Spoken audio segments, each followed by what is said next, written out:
आराध्या नाम ही अपने आप में एक शांति, एक सौम्यता और एक उम्मीद का प्रतीक था। बिहार के एक छोटे से शहर में जन्मी आराध्या बचपन से ही बहुत होशियार, समझदार और अपने सपनों के प्रति बेहद गंभीर थी। उसकी आंखों में हमेशा एक चमक रहती थी, कुछ कर दिखाने की, अपने परिवार का नाम रोशन करने की। उसके पिता एक साधारण सरकारी कर्मचारी थे और मां एक गृहिणी। घर में ज्यादा पैसे नहीं थे, लेकिन संस्कारों की कोई कमी नहीं थी। आराध्या बचपन से ही पढ़ाई में तेज थी। स्कूल में हर साल टॉप करना उसके लिए जैसे आदत बन गया था। जब बाकी बच्चे खेलकूद में लगे रहते, तब आराध्या किताबों में खोई रहती। उसे इतिहास पढ़ना बहुत पसंद था, और जब भी वो किसी महान अधिकारी या देश सेवक के बारे में पढ़ती, तो उसकी आंखों में एक अलग ही चमक आ जाती। एक दिन उसने अपने पिता से पूछा, पापा, ये आईपीएस अधिकारी क्या होते हैं? पिता ने मुस्कुराते हुए कहा, बेटा, आईपीएस वो होते हैं जो देश में कानून और व्यवस्था बनाए रखते हैं। बहुत मेहनत करनी पड़ती है इसके लिए। आराध्या की आंखों में चमक आ गई। तो मैं भी आईपीएस बनूंगी। पिता ने प्यार से उसके सिर पर हाथ रखा। जरूर बनेगी, अगर तू मेहनत करेगी तो। उस दिन से आईपीएस बनना उसका सपना बन गया। कॉलेज और नए सपने। समय बीतता गया और आराध्या ने 12वीं में शानदार नंबरों से पास किया। उसके बाद उसे शहर के एक अच्छे कॉलेज में एडमिशन मिल गया। कॉलेज की दुनिया उसके लिए बिल्कुल नई थी। नए दोस्त, नई सोच, नई आजादी। लेकिन आराध्या ने कभी अपने लक्ष्य को नहीं भुलाया। वो कॉलेज के साथ साथ यूपीएससी की तैयारी भी करने लगी। लाइब्रेरी में घंटों बैठकर पढ़ना, नोट्स बनाना, करंट अफेयर्स पर ध्यान देना, ये सब उसकी दिनचर्या बन गया था। इसी दौरान उसकी मुलाकात हुई राहुल से। राहुल कॉलेज का सबसे हैंडसम और लोकप्रिय लड़का था। अमीर परिवार से था, स्टाइलिश था और हर किसी से बड़ी आसानी से दोस्ती कर लेता था। पहली बार जब राहुल ने आराध्या से बात की, तो वह थोड़ा हिचकिचाई, लेकिन धीरे धीरे दोनों के बीच दोस्ती हो गई। राहुल को आराध्या की सादगी और समझदारी पसंद आई, और आराध्या को राहुल का आत्मविश्वास और केयरिंग नेचर। धीरे धीरे ये दोस्ती प्यार में बदल गई। प्यार का जादू। कॉलेज के आखिरी साल तक आते आते दोनों एक दूसरे के बिना रह नहीं सकते थे। राहुल अक्सर कहता, आराध्या, तुम बहुत खास हो, मैं तुम्हें कभी दुख नहीं दूंगा। आराध्या मुस्कुरा देती और कहती, बस हमेशा साथ रहना। उन दोनों ने अपने भविष्य के सपने साथ साथ देखने शुरू कर दिए। लेकिन एक चीज धीरे धीरे बदल रही थी। आराध्या का फोकस पढ़ाई से थोड़ा हटने लगा था। अब वह ज्यादा समय राहुल के साथ बिताने लगी थी। उसके अंदर कहीं न कहीं एक डर भी था। अगर मैंने राहुल को खो दिया तो? परिवार का फैसला। कॉलेज खत्म होते ही राहुल ने अपने घरवालों से शादी की बात की। शुरुआत में उसके परिवार वाले तैयार नहीं थे, क्योंकि आराध्या एक साधारण परिवार से थी। लेकिन राहुल के जिद के आगे आखिरकार उन्हें मानना पड़ा। जब यह बात आराध्या के घर पहुंची, तो उसके माता पिता थोड़ा चिंतित हुए। पिता ने पूछा, बेटा, क्या तू इस फैसले के लिए तैयार है? तेरे सपने, तेरी पढ़ाई। आराध्या ने बिना सोचे कहा, पापा, मैं शादी के बाद भी सब संभालूंगी। मां ने धीरे से कहा, बेटी, शादी के बाद जिम्मेदारियां बढ़ जाती हैं। लेकिन आराध्या उस समय प्यार में इतनी खो चुकी थी कि उसे कुछ और दिखाई ही नहीं दे रहा था। शादी और नई जिंदगी। कुछ ही महीनों में धूमधाम से शादी हो गई। आराध्या एक बड़े और अमीर घर की बहू बन गई। शुरुआत के कुछ दिन बहुत अच्छे थे। सब कुछ सपनों जैसा लग रहा था। राहुल उसे बहुत प्यार करता था, हर छोटी बड़ी चीज का ध्यान रखता था। आराध्या को लगा कि उसने जिंदगी का सबसे सही फैसला लिया है। धीरे धीरे बदलती तस्वीर। लेकिन समय के साथ चीजें बदलने लगी। राहुल अब पहले जैसा नहीं रहा। वह काम में व्यस्त रहने लगा और घर पर कम समय देने लगा। साससुर का व्यवहार भी धीरे धीरे बदलने लगा। अब छोटी छोटी बातों पर टोका टोकी होने लगी। इतनी देर तक पढ़ाई क्यों करती हो? अब ये सब छोड़ो और घर संभालो। बहू को घर के काम पर ध्यान देना चाहिए। आराध्या को ये सब अजीब लगने लगा। उसने राहुल से बात करने की कोशिश की। राहुल, मैं अपनी पढ़ाई जारी रखना चाहती हूं। राहुल ने थोड़ा नाराज होकर कहा, अब ये सब छोड़ दो आराध्या। शादी के बाद ये सब अच्छा नहीं लगता। उसके शब्दों ने जैसे आराध्या के दिल को चोट पहुंचाई। सपनों का टूटना। धीरे धीरे आराध्या ने अपनी किताबें बंद कर दी। उसने सोचा, शायद यही सही है। शादी के बाद यही करना पड़ता है। लेकिन अंदर ही अंदर वह टूट रही थी। उसका सपना, उसकी पहचान, सब कुछ उससे छिनता जा रहा था। राहुल अब अक्सर उससे नाराज रहने लगा। छोटी छोटी बातों पर गुस्सा करना, उसे नीचा दिखाना, ये सब आम हो गया। तुम कुछ नहीं कर सकती, तुम्हारी औकात क्या है, मेरे बिना तुम कुछ भी नहीं हो। ये शब्द रोज उसके कानों में गूंजते। मानसिक यातना। आराध्या अब पहले जैसी खुश लड़की नहीं रही। वह चुप रहने लगी, अकेले में रोने लगी। उसने कई बार अपने माता पिता को बताने की सोची, लेकिन हर बार रुक गई। उनकी खुशी के लिए मुझे सब सहना होगा, वो खुद को समझाती। लेकिन सच्चाई ये थी कि वो अंदर से टूट चुकी थी। आखिरी कोशिश। एक दिन उसने हिम्मत करके राहुल से कहा, राहुल, क्या हम फिर से पहले जैसे नहीं हो सकते? राहुल ने ठंडे स्वर में कहा, अब कुछ भी पहले जैसा नहीं होगा। उसके इस जवाब ने सब कुछ खत्म कर दिया। तलाक की शुरुआत। कुछ ही दिनों बाद बात इतनी बढ़ गई कि राहुल ने तलाक की बात कर दी। आराध्या के पैरों तले जमीन खिसक गई। तलाक? उसने कांपते हुए पूछा। हां, मैं अब इस रिश्ते में नहीं रहना चाहता, राहुल ने साफ कहा। उस पल आराध्या की पूरी दुनिया बिखर गई। जिस रिश्ते के लिए उसने अपने सपने छोड़ दिए, आज वही रिश्ता उसे छोड़ रहा था। समाज का डर। जब यह बात बाहर आई तो समाज ने उसे ही दोषी ठहराया। लड़की में ही कमी होगी, इतना अच्छा घर मिला था, संभाल नहीं पाई। आजकल की लड़कियां। हर एक शब्द उसके दिल को चीर रहा था। अकेलापन और दर्द। आराध्या अब बिल्कुल अकेली पड़ गई थी। रात रात भर जागना, रोना, अपने फैसलों पर पछताना। उसे लगने लगा कि उसकी जिंदगी खत्म हो गई है। एक सवाल। एक रात वो आईने के सामने खड़ी थी। उसने खुद से पूछा, क्या सच में मेरी जिंदगी यहीं खत्म हो गई?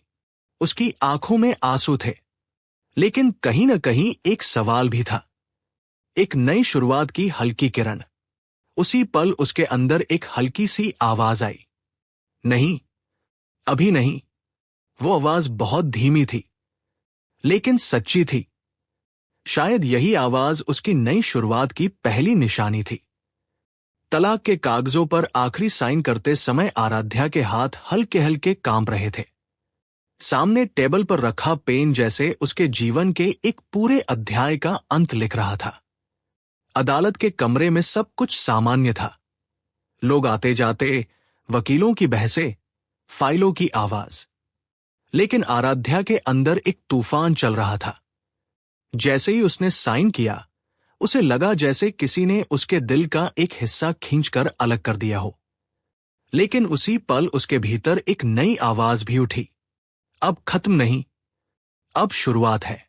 वह चुपचाप कोर्ट से बाहर निकली। बाहर आसमान साफ था, लेकिन उसकी आंखों में बादल थे। उसने अपने आंसू पोंछे और गहरी सांस ली। अब मैं किसी के लिए नहीं, सिर्फ अपने लिए जीऊंगी, उसने मन ही मन कहा। घर वापसी, एक नया दर्द। जब आराध्या अपने मायके पहुंची तो दरवाजा उसकी मां ने खोला। मां ने जैसे ही उसे देखा, उनकी आंखें भर आई। उन्होंने बिना कुछ कहे उसे गले लगा लिया। मेरी बेटी, कितना सहा तूने, मां की आवाज कांप रही थी। आराध्या ने खुद को संभालते हुए कहा, अब सब ठीक हो जाएगा मां। लेकिन अंदर जाते ही उसे रिश्तेदारों की फुसफुसाहट सुनाई देने लगी। तलाकशुदा लड़की है, अब कौन अपनाएगा इसे? इतनी पढ़ाई लिखाई का क्या फायदा हुआ? देखा, ज्यादा बोलने वाली लड़कियों का यही हाल होता है। हर एक शब्द उसके दिल में तीर की तरह चुभ रहा था। उस रात वो अपने कमरे में अकेली बैठी रही। दीवार पर लगी उसकी पुरानी तस्वीरें, कॉलेज के दिन, सपने, हंसी, सब कुछ जैसे उसे देख रहा था। उसने आईने में खुद को देखा, आंखों के नीचे काले घेरे, चेहरे पर थकान, लेकिन अंदर कहीं एक चिंगारी अब भी बाकी थी। क्या मैं सच में इतनी कमजोर हूं? उसने खुद से पूछा, और उसी पल उसने तय कर लिया, नहीं, मैं खुद को साबित करके दिखाऊंगी। सपना आईपीएस बनने का। अगले दिन सुबह आराध्या जल्दी उठी।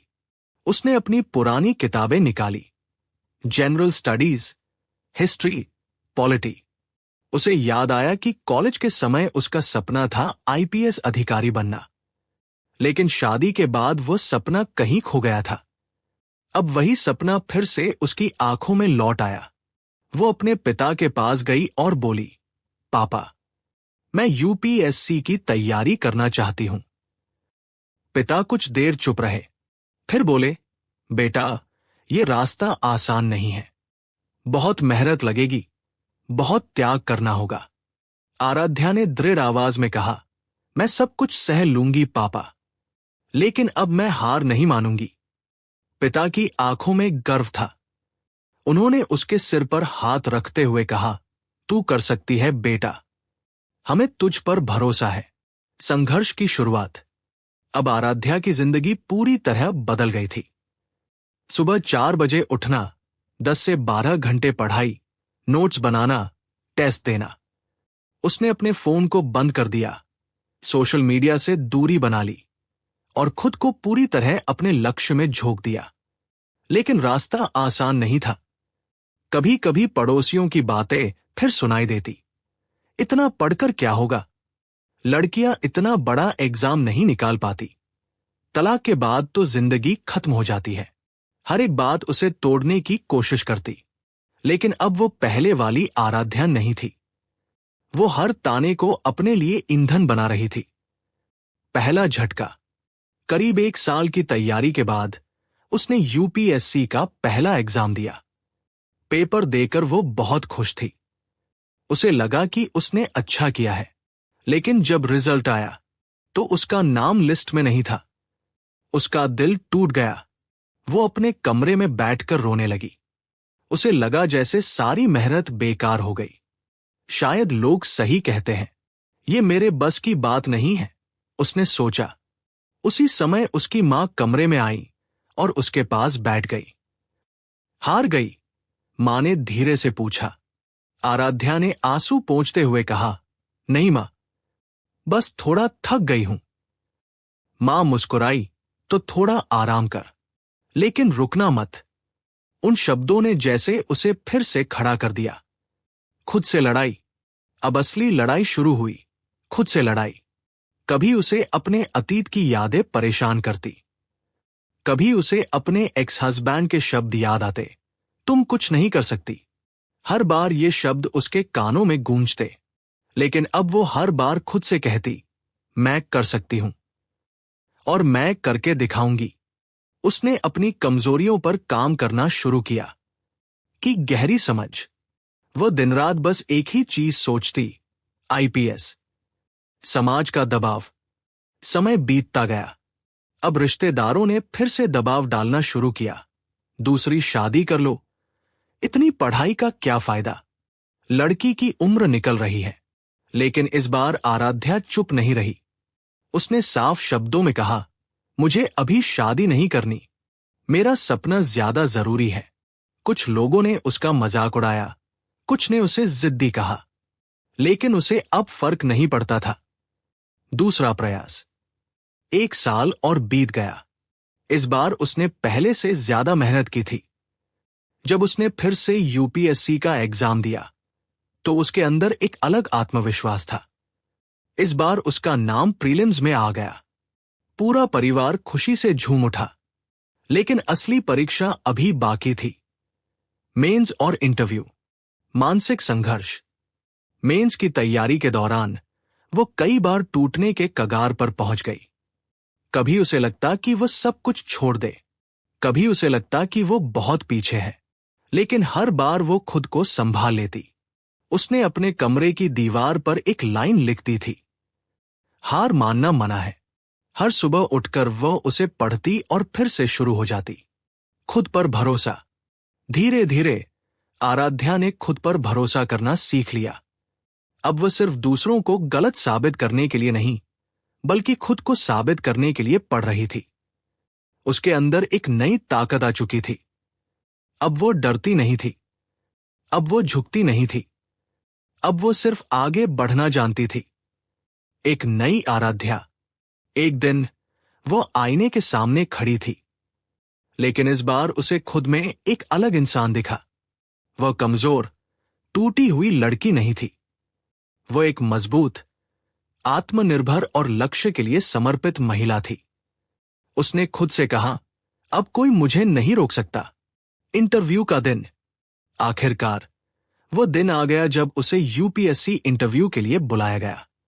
उसने सादा सूट पहना, बाल बांधे और आत्मविश्वास के साथ इंटरव्यू रूम में दाखिल हुई। पैनल के एक सदस्य ने पूछा, आपके जीवन का सबसे बड़ा संघर्ष क्या रहा है? आराध्या कुछ सेकंड के लिए चुप रही, फिर मुस्कुराते हुए बोली, सर, मेरा सबसे बड़ा संघर्ष मेरा अतीत था, लेकिन मैंने उसे अपनी ताकत बना लिया। कमरे में सन्नाटा छा गया। उसका जवाब सिर्फ शब्द नहीं था, उसकी पूरी जिंदगी की कहानी थी। उम्मीद और इंतजार। अब सब कुछ खत्म हो चुका था, बस रिजल्ट का इंतजार था। हर दिन उसके लिए एक साल जैसा लग रहा था, लेकिन इस बार उसके अंदर डर नहीं था। उसे पता था, मैंने अपनी पूरी कोशिश की है। अंत नहीं, शुरुआत। उस रात वो छत पर खड़ी थी। आसमान में चमकते तारों को देखते हुए उसने सोचा, कितना लंबा सफर तय किया है मैंने, तलाक से लेकर इस मुकाम तक। हर दर्द, हर आंसू, हर संघर्ष, सब कुछ उसे यहां तक लेकर आया था। उसने आंखें बंद की और धीरे से कहा, अब जो भी होगा, मैं तैयार हूं।